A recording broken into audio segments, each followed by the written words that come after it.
What if your pain actually had a purpose? What if all of the misery that you've experienced, God wanted to use it for ministry? What if every tear that you've cried, God can turn into triumph? In today's video, I really want to talk about how God turns your pain into purpose. I want to offer you some perspective to reframe how you see some of the challenges and the setbacks and the detours and all of the things that you've been through, because just maybe God allowed them or will use them for his purpose in your plan and his plan in your life. I'm Tiffany, and I'm one of the Called Women coaches, and I'm super excited to just talk with you a little bit today. Can we just talk about pain for a second? I'm going to be super honest with you. One of my least favorite aspects about life, and I love life, there's so many great things, but can I be honest with you? I don't really like the fact that life comes with pain. Do you? I mean, let's really be honest. If we could live a life where we didn't have to experience any challenges or any setbacks, wouldn't it just be amazing? I'd sign up for it. But the reality is that is not life. But I find comfort in knowing that the pain that we go through and the things that we experience have purpose in them. And watch this. I want to be very clear. Some of the pain that we go through is not caused by God, or he wouldn't have even necessarily wanted us to go through them. Maybe they come at the hand of someone else's choices and decisions because they have free will. And so I want to be really clear that some of the pain that we've experienced is not God caused. But he's so sovereign and so major and so big that he can use it. I know that the abuse I've experienced, God didn't cause that. The good, amazing God that I serve, he didn't cause it, but he's been able to use it. So I want to give you 3 quick mindset shifts to have as you think about the role of your pain when you think about your purpose. And then I'm going to end off with 3 action steps that you can take. You ready? All right, let's go. I got some notes here because I could talk all day about this topic, and I want to make sure I really give you what I've prepared. So here's the first mindset shift I want you to have. Your pain prepares you for your purpose. Your pain prepares you for your purpose. I want you to think about Genesis when we see the story of Joseph. And I want to know if you can relate to this. Maybe you've gotten a prophetic word or God has spoken something to you, just like Joseph, who has this dream. And then it seems like his life just takes a complete turn. Can you relate to that? I can relate. I've had God speak a word to me or show me a dream or a vision, and it just seemed like, oh, hell broke loose right after that. But if you follow Joseph's journey, you understand that from the pit and the prison to the palace, God was not only with him, but he was working through him. He was making sure that he got the character and the experiences. So when he showed up in the palace, he was the version of him that he needed to be to walk into that calling. And I'm not gonna talk about you, I'm gonna talk about me. When I went through abuse and divorce and all of these different things, they didn't feel good to me. But now at this stage of my calling, I see how they were good for me. I want you to understand that the trials you've overcome have equipped you with wisdom, empathy, and authority to guide others. I also want you to understand that what you went through wasn't just for you. I think God is one of the he's just brilliant. And what I love about God is that whatever challenge or setback you've experienced, It's like he gets a 2 for 1 or a 3 for 1. You're going to gain something from it, but then you get to turn around and help others with it. And now this experience wasn't even just about you, but it was about others. So your pain is a preparation for your purpose. Here's a second mindset shift that I want you to have. Your pain creates connection. Your pain creates connection. Hebrews 4:15 tells us that Jesus' suffering allows him to sympathize with us. He's the great high priest, but he's the great high priest that knows what it feels like. And I get encouraged to know that no matter where I am in life, no matter what disappointment or who's upset me or hurt me or walked out or whatever, Jesus experienced it. Think about the life of Jesus. Think about the pain and the betrayal. It allows him to be one that literally sits high but looks low. And so now think about this. When you begin to share and minister, you can relate to the place that those women, it's not fantasy, it's not something you read, it's something you know.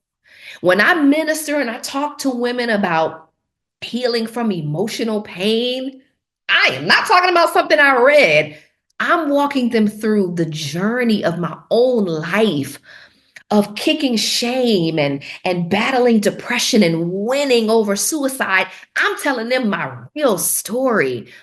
And when that woman comes to me and she tells me that she's struggling with shame or something has happened that I can experience, there's a connection because I know exactly what she's feeling, what she's thinking, and I can sit in that place with her before I help her move from that place. And there's something powerful about being able to come sit in that place before we walk out of it. Are you with me?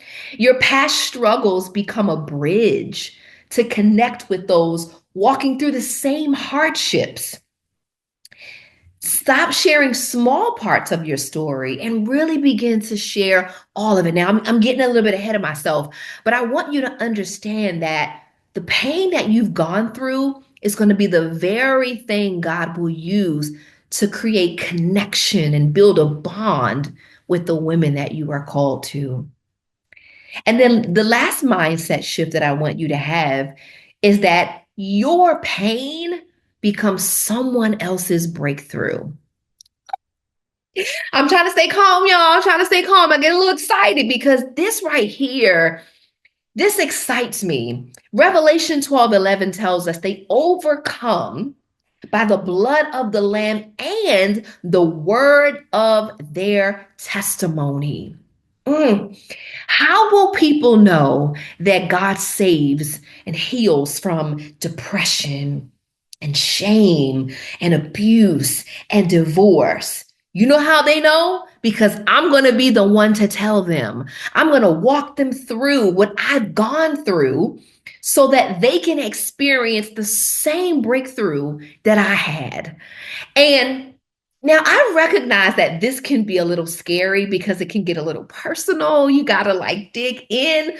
But I'm telling you a moment you'll never forget. The first time that you share your story with someone who is where you were, and you see that light bulb come on, woo, and you see freedom begin to break open in their heart, and it's the same freedom that you experienced. Y'all, it's better than any drug, any high, anything. Like it is you will become addicted to helping people find that freedom. And so, and so this is what the enemy tries to do. He tries to hold us in shame. He tries to make us embarrassed about what we've gone through. Why? Because that will silence us. We won't tell someone that God can heal you from divorce if you're in shame thinking, oh, I'm a failure. But when you experience freedom and you can say, no, and you begin to open up your mouth, you create a pathway for someone else to experience the very freedom that you've experienced. So I'm going to leave you with three action steps. Now, I'm just going to assume that you're a note taker because note takers are world changers. So write this down. Step number one, embrace your story. And embrace all of it, even the ugliest parts. Why? Because it's preparing you for your purpose. Here's something that the Holy Spirit made. I wrote this down to make sure that I say this. It is an experience, not your identity. When I first went through divorce, and especially went through divorce young, I felt like I was a failure. And the Holy Spirit had to show me that no, no, no. This is an experience you went through, but you are not a failure. You are still chosen, forgiven, redeemed, loved, the head and not the tail, more than a conqueror. You are my beloved. You are still everything that I say about you. You just went through that experience. And whatever experience you've gone through, no matter how painful it is, I am decreeing and declaring right now that that shackle that you've made that your identity, no, no, no, no, no, no. It's just an experience you went through. You are still everything that God says about you. So embrace the story and embrace the experience as just one chapter in your book, because there are so many more chapters. And even if you can't see the chapters yet, know that God is not finished writing your story. So embrace your story. Number two, share your story. Now, you may have to start small here. You might just share this story with a friend, with someone at church, with someone who doesn't really know what you've gone through. But share your story. Your authenticity will attract the people that you are called to. In all of the coaching and the consulting and speaking and the work that I do, you know who I get the most? Women who don't really have a strong sense of self, women who struggle with their self-worth, women who struggle with boundaries and knowing that they are enough. You know why? Because that's who I was. And when I can tell them my story, it attracts them and it lets them know I've got something for them, that I'm someone God can use to move you from that place. This is something I started saying a long time ago. When life gives you lemons, make lemonade and make sure someone gets to drink it. What's the point of making the lemonade if no one gets to taste it? Take all of those bitter experiences that you've gone through, and when you turn them into lemonade, offer somebody a taste. Let them taste the sweetness of what God was able to do in you. Let them taste the sweetness of how your head was bowed and God literally lifted your head, how he literally turned your mourning into dancing, how he literally turned your ashes into beauty and gave you the garment of praise for your heaviness. Tell someone about what that looked like in your life. And then lastly, turn your story into a pathway for others. Mm. This has been my life for the past 20 plus years in ministry and 13 as a coaching consultant. Being able to say, okay, here's what I experienced, and here was my roadmap and how I got out. Now I'm going to make that a roadmap so that any woman that I come in contact with who is there, I'm going to show her step by step how to get out. This is the part that is sweet. Ask yourself, how can I package what I've learned into a process that helps others heal and grow? Ooh, this is so good. I got to wrap it up. But I want you to know that your pain wasn't wasted. And hear me clearly. If you were touched inappropriately, or there was something that God didn't cause, know that God will still redeem it and use it. Do you hear me? He will literally make all things work for your good.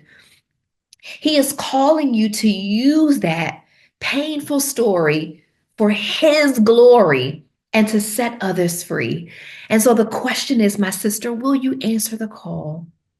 Will you answer the call? Will you take that pain and say, I didn't ask for this.